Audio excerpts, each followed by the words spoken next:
nos ha tocado vivir a nosotros. Sí, como bien decía este estudio del Bank of America de Estados Unidos, ¿no es cierto? Que al menos en el contexto de Estados Unidos se está ahorrando poco, los jóvenes están ahorrando poco y ahí hay términos en economía que hablamos como de inconsistencia intertemporal, ¿no es cierto? Dependiendo del ciclo de vida tenemos más o menos predisposición a ahorrar. Si fuéramos muy conscientes nosotros, todos deberíamos ahorrar y ahorrar para nuestra vejez sin que nos obligaran a ahorrar. Entonces por eso existen estas políticas como, ¿no es cierto?, el ahorro obligatorio para la pensión. Es curioso, ¿no es cierto?, lo que está pasando en Estados Unidos. Acá yo estaba viendo hace poco cifras para Chile y también tenemos un escenario de que el ahorro de los jóvenes también es menor que en otros tramos etarios. Pero lo interesante de un dato que tenía la CMF es que están ahorrando más los jóvenes, menos que sus pares de otros tramos, pero están ahorrando más, lo que creo que es una señal positiva. Y ahí quiero tocar algo poquito de lo que me toca ver con mi ahorro financiero y con educación financiera. Yo creo que hay hartas ganas de aprender a ahorrar. Uno de los problemas es que no saben cómo. Y ahí hay un tema importante del lado de la educación financiera, de cómo brindarle las herramientas a los jóvenes para llenar esas inquietudes que tienen.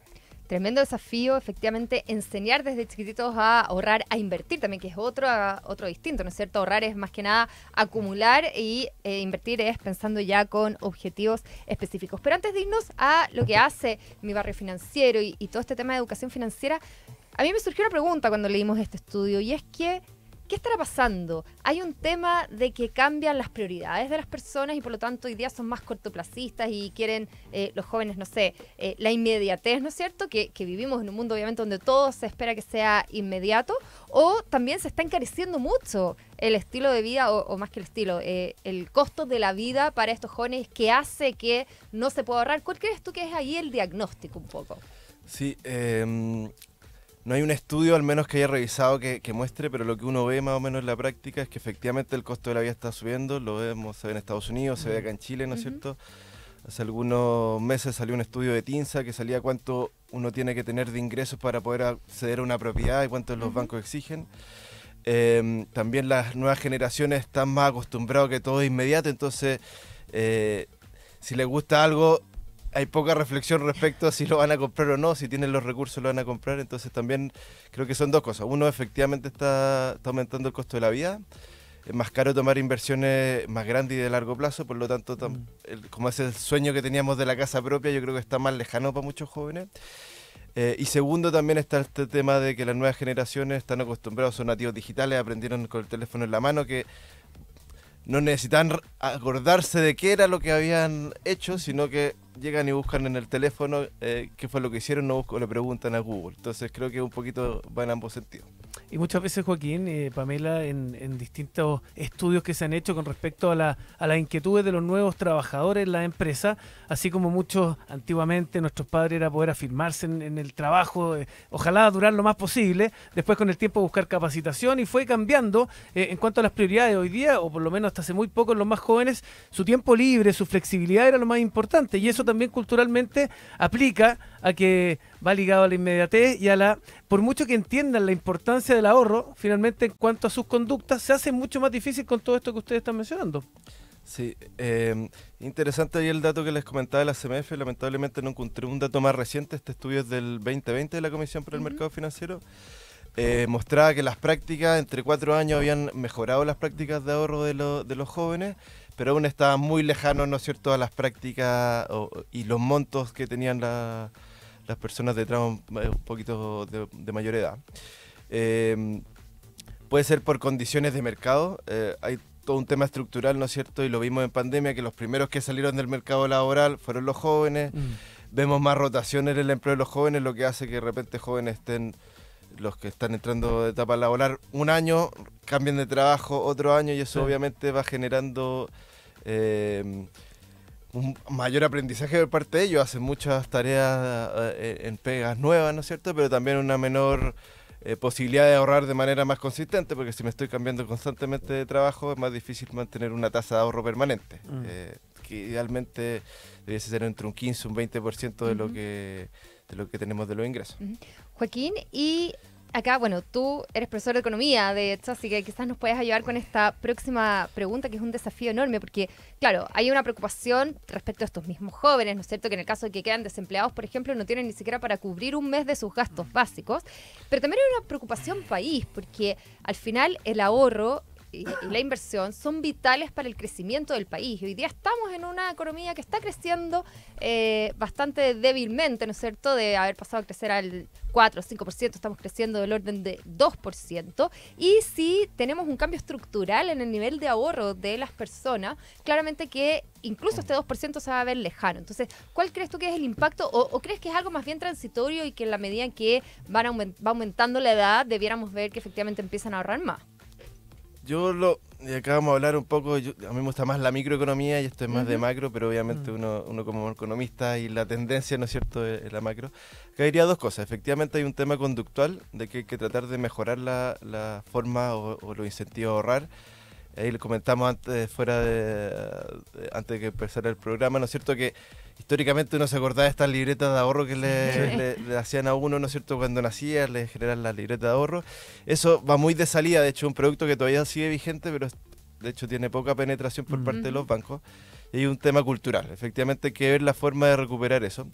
Y lo otro depende también de las tasas que haya de mercado, ¿no es cierto? Si tenemos un escenario de tasas como hace 4 años, que las tasas estaban históricamente bajas, lo que convenía, ¿no es cierto?, era arriesgarse, tirarse a la piscina, tirar un crédito y hacer inversiones, ¿no es cierto? Ahora estamos en un escenario de tasa un poquito más alta y que invita a estar más cauto y por tanto invita a ahorrar y ver qué va a pasar con los mercados internacionales antes de hacer cualquier tipo de maniobra un poquito más arriesgada. Entonces, está la macro, ¿no es cierto?, que nos invita en este momento de tasas un poquito más altas a ahorrar, y por el otro lado está el tema conductual de que hay que ver las formas de recuperar esa costumbre que teníamos los chilenos de ahorrar desde temprana edad, que se ha ido perdiendo lamentablemente.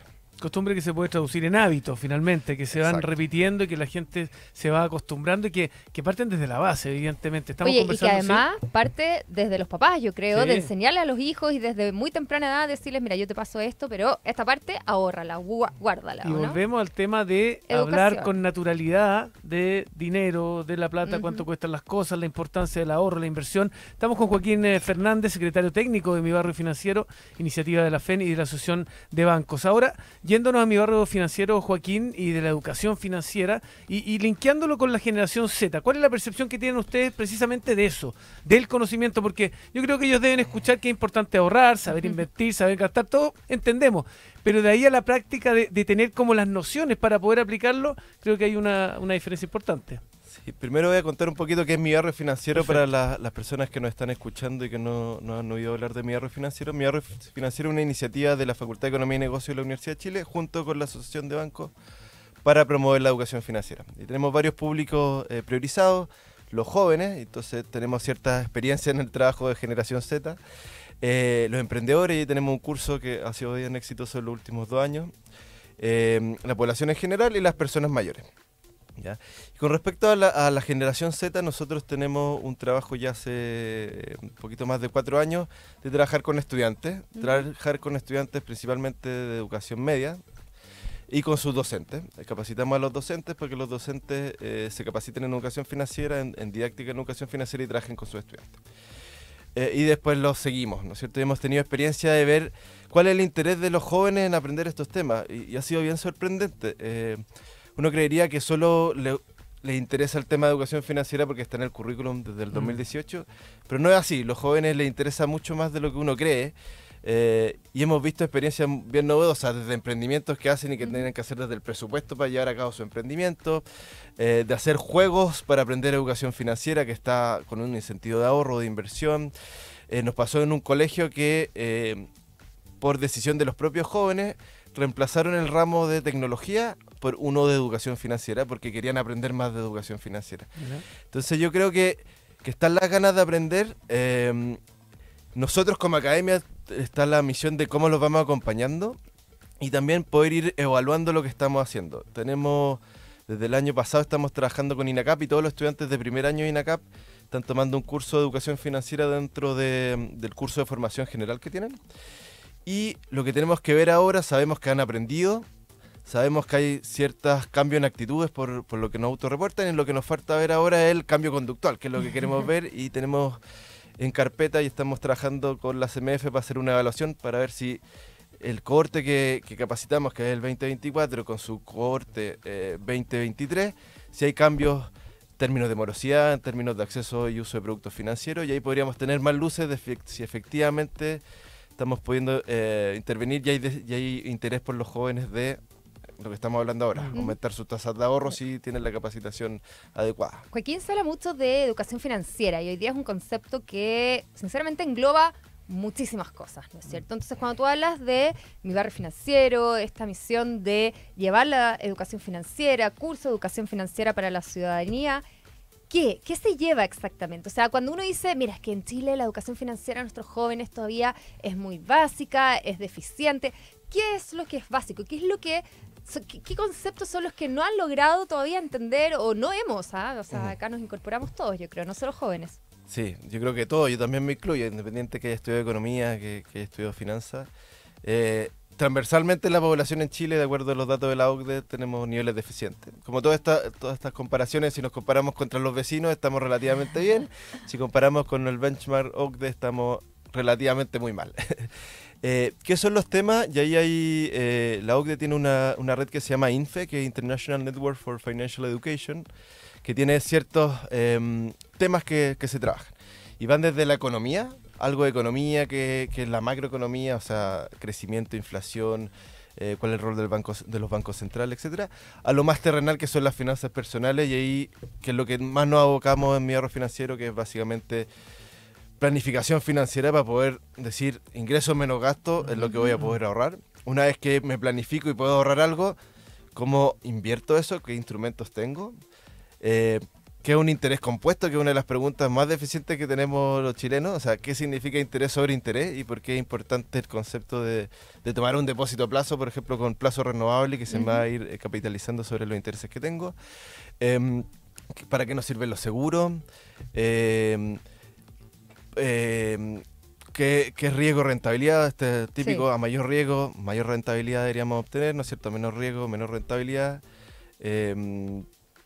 Temas más para emprendedores, trabajamos temas de flujo de caja, criterios de inversión, temas tributarios y contables, términos generales también temas tributarios, pero un poco como el deber. Estamos ahora en pleno periodo de abril, mucha gente haciendo su declaración de impuestos y muchas veces no sabemos, ¿no es cierto? El Servicio de Impuestos Internos nos ofrece esta declaración. Si creemos que las personas que deben declarar declararon bien, asumimos que el Servicio de Impuestos Internos tiene toda la información, ponemos enviar y de repente nos llegan las objeciones. Entonces es importante saber que estamos declarando y enviando de cara al Servicio de Impuestos Internos.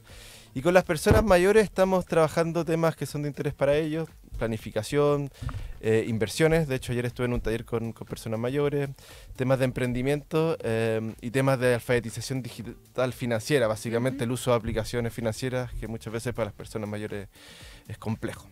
En ese punto estamos conversando con Joaquín Fernández, secretario técnico de Mi Barrio Financiero. En el punto de los mayores, porque claro, la educación financiera todos coincidimos que es un tema transversal, necesario, se parte desde la base, pero en una sociedad culturalmente que era machista, donde el hombre era el proveedor, la mujer dueña de casa, miraba las fotos ahora en Mi Ahorro Financiero y veía a estas personas mayores, mayoritariamente, valga la redundancia, mujeres. ¿Cómo ha sido esa experiencia? Porque de un día para otro tener que entender y tener herramientas para salir a cierta edad, me imagino que debe ser una experiencia bastante especial. Sí, igual no es solo en personas mayores. Por ejemplo, el curso de emprendedores, 80% son mujeres, 20% son hombres. Yo creo que muchas de las personas mayores que son mujeres se han familiarizado con el manejo de las finanzas, pero más muchas veces del aspecto más de la casa. Doméstico, ¿no es cierto? Y menos como en el formato más de inversiones, ¿ya? Entonces hay como un cierto miedo y que a medida que uno va conversando lo van perdiendo. Por ejemplo, ayer comentaba que hice un taller ahí en la comuna de Providencia, pero aparte estamos en Renca, estamos trabajando en Maipú también con los talleres en Peñalolén. Y las personas íbamos comentando depósito a plazo y todos tenían experiencia en depósito a plazo, fondos mutuos algunos, en ETF. decían que ETF más complejo, tenemos que empezar a explicar qué es un ETF, porque obviamente no todo el mundo lo conoce este término. Pero yo creo que hay un miedo, y a medida que uno va conversando estos temas, hay un miedo y unas ganas de aprender que es bien gratificante para uno cuando hace un taller, para las personas, porque se da la conversación. Y se da esta conversación entre pares. Muchas veces tal vez hay una persona que ha hecho estas cosas antes, que le explica y, le enseña a su par. Que también pasa cuando uno tiene estudiantes, pasa cuando tienen emprendedores, pasa con las personas mayores. Muchas veces tenemos este miedo a conversar los temas. Chile es como un tema medio tabú. Antes hablábamos de Estados Unidos. A mí me tocó vivir 2 años en Estados Unidos cuando hice mi máster. Y allá los gringos hablan how much you make. O sea, la primera pregunta, ¿cuánto uno hace? Y acá es como un tema tabú saber cuánto gana el otro de la empresa. Entonces, yo creo que mientras más conversemos estos temas, mejor conocimiento vamos a tener y mejor nos podemos desenvolver a la hora de tomar decisiones financieras. Oye, y no solo adultos mayores, a mí me pasa también cuando hago cursos de inversiones, que pregunto lo mismo siempre, ya, ¿quién tiene depósito a plazo?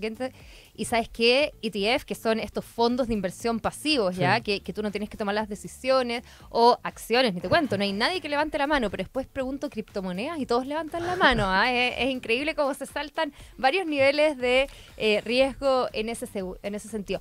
Yo, Joaquín, antes de ir cerrando, me encantaría preguntarte, ¿qué consejos para alguien que efectivamente nunca ha tenido cursos de educación financiera, que con suerte tiene su ingreso, no sé, su sueldo, recién salió de la universidad, o un par de años después de haber salido de la universidad?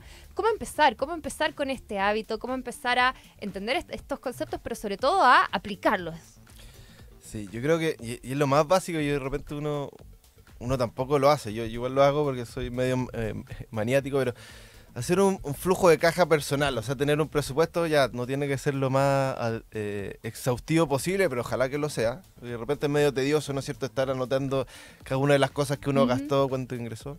Eso es lo primero, porque es la única forma de saber cuánto puedo ahorrar. Si no tengo un buen presupuesto es imposible. Entonces lo primero es ser ordenado con su platita y hacer un presupuesto. Y después con eso invitar, hay muchas herramientas. Obviamente yo invito a Mi Ahorro Financiero porque que tenemos cursos gratuitos, certificados por la Universidad de Chile, entonces es súper importante. Todo puede ser descubierto, o sea, encontrado en la página de Mi Ahorro Financiero. Y lo segundo es perder el miedo a aprender de finanzas, pero sobre todo aprender finanzas relacionadas a matemáticas. Yo creo que los chilenos tenemos un problema ahí, y lo hablo, vemos los datos, por ejemplo, el curso de emprendedores, el módulo que les va peor es criterios de inversión, que tienen que aplicar matemáticas financieras. Entonces tenemos un miedo con las matemáticas, nos cuesta cada vez que tratamos de hacerle el quite. Entonces, ¿y eso era una falta de base? Es una falta de base también, y de repente conceptos, o sea, es complejo, no es tan simple. O sea, ¿qué tasa de descuento ocupar cuando hago, por ejemplo, un valor presente neto? Ocupo la tasa de mercado, ya, pero ¿cuál es la tasa de mercado? Referencia. Entonces son algunas cosas un poquito más complejas, obviamente, que necesitan hartos, viniendo de la economía, hartos supuestos, ¿no es cierto? Sí. Que es un poco más complejo, pero el resto de las cosas, si yo voy a hacer una inversión, poder obtener qué rentabilidad, proyectarla, más o menos ver. Si tomo un depósito a plazo, entender cuando me dicen cuánto es el interés que me están aplicando, entender cómo opera. Entonces, lo primero es la planificación, y una vez que yo planifico puedo ver qué puedo ahorrar, y ahí empezar a hacer otras preguntas: en dónde invertir, qué instrumentos tomar, cómo diversificar, qué horizonte tomar, ¿no es cierto? Ya me conviene para otra cosa tomar un seguro, ¿no? Entonces ahí empieza un sinfín de otras decisiones financieras que son bien importantes, pero primero hay que partir por casa y es planificarse. O sea, si no me planifico financieramente, es imposible que tome una buena decisión financiera. Entonces, invitar a la gente, primero, que se planifique, y segundo, a verla. Obviamente yo voy a invitar a ver a Mi Ahorro Financiero, pero hay un sinfín de cursos gratuitos. El Banco Central tiene cursos gratuitos, el CERNAC tiene cursos gratuitos. Hay algunos influencers financieros también que tienen cursos, obviamente no son gratuitos, es parte de su pega, pero también hay una oferta bien variopinto de cursos que se pueden tomar para aprender más sobre educación financiera. Excelente. Joaquín Fernández, secretario técnico de Mi Barrio Financiero, muchas gracias por haber estado acá en El Fin del Dinero. Gracias, Joaquín. Muchas gracias. Muchas gracias. Un dato, un consejo, Pamela, antes de despedirnos: ¿sabías que ahora en Mercado Pago puedes ahorrar con distintos objetivos? Se trata de una nueva función que permite distintos fondos específicos, patente, matrícula, vacaciones o cualquier objetivo que te proponga. Lo mejor es que ese mismo dinero ahorrado puede crecer todos los días sin hacer absolutamente nada. Mercado Pago, la cuenta digital de Mercado Libre. Y ya llegamos al fin, pero quédense que viene lo que marca la tarde con Asunción Chasman. Nosotros nos reencontramos mañana a las 2 de la tarde. Así Que estén bien. Nos vemos mañana. Que Abrazos. estén muy bien. Chao. Chao. Fueron 30 minutos de información para hacerte la vida un poco más fácil. Mañana, Diego Sánchez y Pamela Ausenker vuelven a compartir esas noticias y esos datos que te permiten conocer mejor tu propio universo financiero. El fin del dinero. De lunes a viernes a las 14 horas, por Tele 13 Radio y tele13radio.cl. Presenta Mercado Pago.